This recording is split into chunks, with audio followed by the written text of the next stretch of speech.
নমস্কার, বং ভাইবসের আরও একটি নতুন ব্লগে সকলকে জানাই অনেক অনেক ওয়েলকাম। আজকের রেসিপি পুঁই চিংড়ি বড়া। তো চলুন রেসিপিটা আমি কিভাবে তৈরি করছি দেখে নিন আমার সাথে। তো প্রথমে এখানে আমি চিংড়ি মাছ নিয়ে নিয়েছি।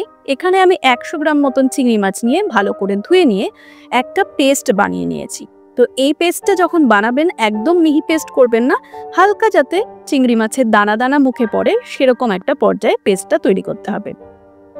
এরপর এতে আমি দিয়েছি একটা ছোট সাইজের পেঁয়াজ দিয়েছি, আমি এখানে 4 থেকে 5 কোয়া মতন রসুন, হাফ চামচ মতন দিয়েছে আদা কুচি, আর ঝালটা কিন্তু অবশ্যই নিজেদের পছন্দ মতন ব্যবহার করবেন। এরপর আমি এখানে শুকনো গুঁড়ো মশলা ব্যবহার করছি। তো এখানে হাফ চামচ মতন দিয়েছি আমি হলুদ গুঁড়ো, হাফ চামচ মতন দিয়েছি লঙ্কার গুঁড়ো, হাফ চামচ মতন দিয়েছি জিরে গুঁড়ো, আর হাফ চামচ মতন দিয়েছি গরম মশলার গুঁড়ো, আর নুনটা দিয়েছি আমি এখানে স্বাদ মতন।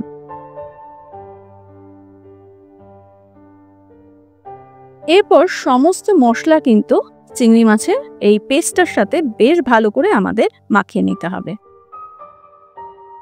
এই রেসিপিটা যখন আমি প্রথমে বাড়িতে বানিয়েছিলাম খেতে এতটাই সুস্বাদু হয়েছিল যে ভাবলাম আজকে আপনাদের সাথে শেয়ার করে ফেলি। এরপর আমি এখানে পুঁই পাতা নিয়ে নিয়েছি। এই পুঁই পাতাগুলো একটু চেষ্টা করবেন যাতে বড় আকারে হয়, তাহলে পরে ভেতরে পুর দিয়ে আমাদের এই পুঁই পাতাগুলো মোড়াতে সুবিধা হবে। তো দেখতেই পাচ্ছেন পুঁই পাতার মাঝখানটায় আমি ঠিক পুরটা রেখেছি, দিয়ে চারপাশ থেকে আমি ফোল্ড করে নিয়েছি। খুবই সহজ একটা রেসিপি, গরম ভাতের সাথে তো কোনো কথাই নেই, দারুণ লাগে খেতে। আর যদি ডালের সাথে সাইড ডিশ হিসাবে নিতে চান সেটাও কিন্তু খেতেই পারেন। আজকের এই রেসিপিটা যদি ভালো লেগে থাকে অবশ্যই কিন্তু আমার চ্যানেল থেকে যারা দেখছেন সাবস্ক্রাইব করে পাশে থাকতে ভুলবেন না। পাশে থাকা বেল আইকনটা প্রেস করে নেবেন, আমার ভিডিওর নোটিফিকেশন আপনাদের কাছে পৌঁছে যাবে। তো একে একে সমস্ত পুরগুলো আমরা পুঁই পাতার ভেতরে দিয়ে নিচ্ছি। প্রসেসটা আশা করছি আপনারা বুঝতে পারছেন। চারপাশ দিয়ে আমরা ফোল্ড করে নিয়েছি। এরপর আমাদের একটা ব্যাটার তৈরি করতে হবে বেসন দিয়ে। এই ব্যাটারের প্রসেসটা আশা করি সকলেই জানেন, তাও আপনাদের সাথে শেয়ার করলাম। প্রথমে আমি এখানে বেসন নিয়েছি, তাতে আমি দিয়েছি কালো জিরে, আর দিয়েছি স্বাদ মতো নুন। এরপর জল দিয়ে একটা ব্যাটার আমরা তৈরি করব, যেটা কিন্তু খুব ঘনও হবে না আবার কিন্তু খুব পাতলাও হবে না।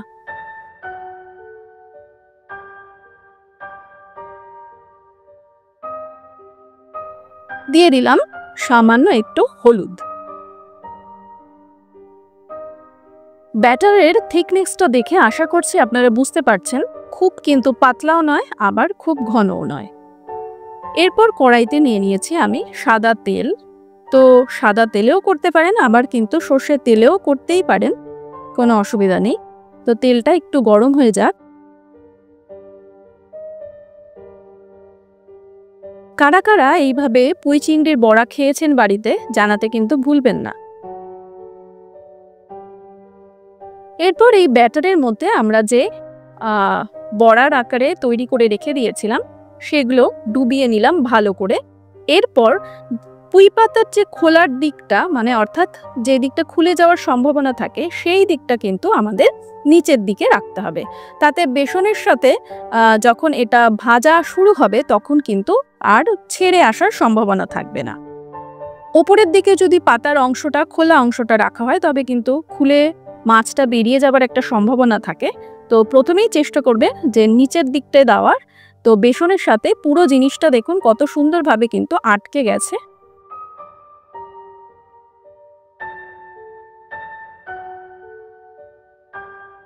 আর খুব সহজেই আমরা কিন্তু উল্টিয়েও ফেললাম। তো এই উল্টানোর সময় একটু খেয়াল রাখবেন যাতে পাতাটা যেহেতু নরম হয়ে যায়, কোনোভাবেই গুঁতো লেগে পাতাটা ছিঁড়ে না যায়, তাহলে কিন্তু ভেতর থেকে চিংড়ির যে পুরটা সেটা বেরিয়ে আসার সম্ভাবনা থাকে।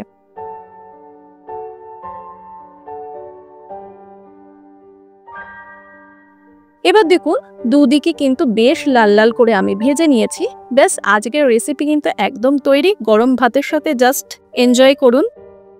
আশা করছি আজকের রেসিপিটা ভালো লেগেছে। যদি ভালো লেগে থাকে অবশ্যই কিন্তু কমেন্ট করে জানাতে ভুলবেন না কেমন লাগলো। আর সাবস্ক্রাইব করে কিন্তু পাশে থাকতে হবে। আরও নতুন নতুন ভিডিও নিয়ে আসবো আপনাদের সামনে। নমস্কার, আজকের মতো এখানেই শেষ করছি। পরবর্তী অন্য কোনো রান্না নিয়ে আবারও আসছি।